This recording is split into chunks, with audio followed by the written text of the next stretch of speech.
எந்த பறவைகளுக்காவது எந்த மிருகங்களுக்காவது சிங்காரிக்கிறோமா? ஆனால் அது அழகை ரசிக்கும். அதுதான் உண்மை.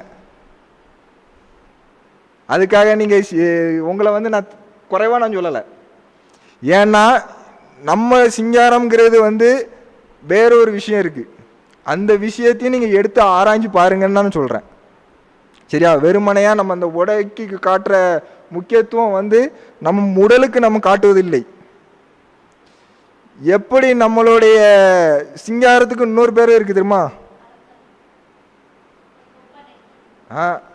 நம்மளுடைய வடிவம் தான். சிங்காரம் கெட்டு ஒரு பாட்டு உண்டு தெரியுமா? ஒரு சிவாஜி பாட்டு உண்டு. சரியா? அப்போ அந்த சிங்காரம் கெட்டுச்சு அப்படின்னா சிங்காரம் கெட்டுறது எதை வச்சு கெடுது? மைண்டால தான் கெடுது. நம்ம அந்த மைண்டால கெடும் போது நம்ம அந்த உடல் வந்து பாதிக்கப்படுது. இந்த உடல் பாதிக்கும் பொழுது நம்மளுடைய என்ன சொல்றது, நம்ம என்ன கனவாக நினைக்கிறோமோ அதுவும் நம்ம கெட்டு போகும். கடைசியில் உன்னுடைய வாழ்க்கை லட்சியம் தான் என்ன, அது யோசிச்சு பார்த்தீங்களா? நம்ம இது வரைக்கும் நம்ம வாழ்க்கை லட்சியத்தில் இந்த மாதிரி நான் இருக்கணும், இந்த மாதிரி விஷயத்த நான் பண்ணணும் அப்படின்னு சொல்லி ஒரு விஷயத்த நம்ம ஏம் பண்ணுவோம். அது நம்ம எவ்வளோ சீக்கிரமாக அச்சீவ் பண்ணியிருக்கோம்? இயற்கைங்கிறத விட என்ன அப்படின்னா அவங்களுக்கு வந்து ஒரு புரிதல் இருந்திருக்கும், அது எப்படி செயல்படுத்தணும். அப்போ அந்த புரிதல் வர்றதுக்கு என்ன ஆகும் அப்படின்னு பார்த்தீங்கன்னா நம்ம மனதை வந்து அமைதி நிலையில் இருந்தால் மட்டும்தான் அந்த புரிதலுக்கு போக முடியும். நீங்கள் படிக்கிறதாகட்டும், இப்போ என்னால் ஒரு 30 மார்க் மேலே எடுக்க முடியல அப்படின்னு காரணம், அதுக்கு யார் காரணம்னு பார்த்தீங்கன்னா மைண்டு தான் காரணம், வேறு யாரும் காரணம் கிடையாது. நம்ம மைண்டை வந்து என்னைக்கெல்லாம் நம்ம அமைதியாக வச்சுருக்கோமோ அன்றைக்கெல்லாம் பார்த்தீங்கன்னா நீங்கள் நல்லா படிப்பீங்க, நல்ல ஞாபகசக்தி இருக்கும்.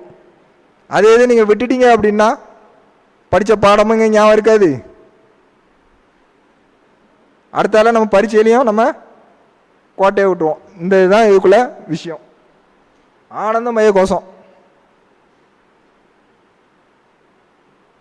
இவ்வளத்தையும் தெரிஞ்சா நம்ம எப்படி இருப்போம்? நம்மளுடைய இலக்கு என்னன்னு நமக்கு தெரிஞ்சுட்டு, நம்ம பிறந்ததின் நோக்கம் என்னமோ நமக்கு தெரிஞ்சுட்டு, இதெல்லாம் சேர்ந்து அங்கே இருக்கும்போது அங்கே என்ன எப்படி இருக்கும்? நமக்கு சந்தோஷமாக தான் இருக்கும்.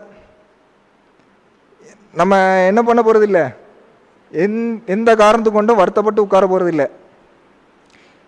எது துக்கம் அப்படின்னு நமக்கு உள்ள வந்து நம்ம ஆராய்ச்சி பண்ண மாட்டோம். எது சந்தோஷம் அப்படின்னு சொல்லி ஆராய்ச்சி பண்ணிட்டு இருக்க மாட்டோம். எல்லாமே ஒரே மாதிரி தான் இருக்கும். சரி, இப்போ வந்து நம்ம அடுத்த பண்டிகை என்ன வருது? சரஸ்வதி பூஜை வருமா? அடுத்தால என்ன கொஞ்ச நாளில் சரஸ்வதி பூஜை வரும். அதை விட இன்னொன்று என்ன அப்படின்னா, இப்போ இன்னைக்கு தேரோட்டங்கள். சரி, இந்த மாதிரி பண்டிகை நடக்கும்போது நமக்கு என்ன கிடைக்கும்? பிரசாதம் கிடைக்கும். செம. ரைட்டு. வேற ஜாலியாக இருக்கும். சரி சரி, இப்போ ஒரு பண்டிகை அப்படின்னு சொல்லும் போது நமக்கு மூஞ்சி எவ்வளோ சந்தோஷமா இருக்கு. இந்த சந்தோஷம் வந்து நமக்கு கன்னிவா இருக்கா? சரியா? அப்போ அது கன்னிவா இருக்கிறதுக்கு என்ன பண்ணணும்?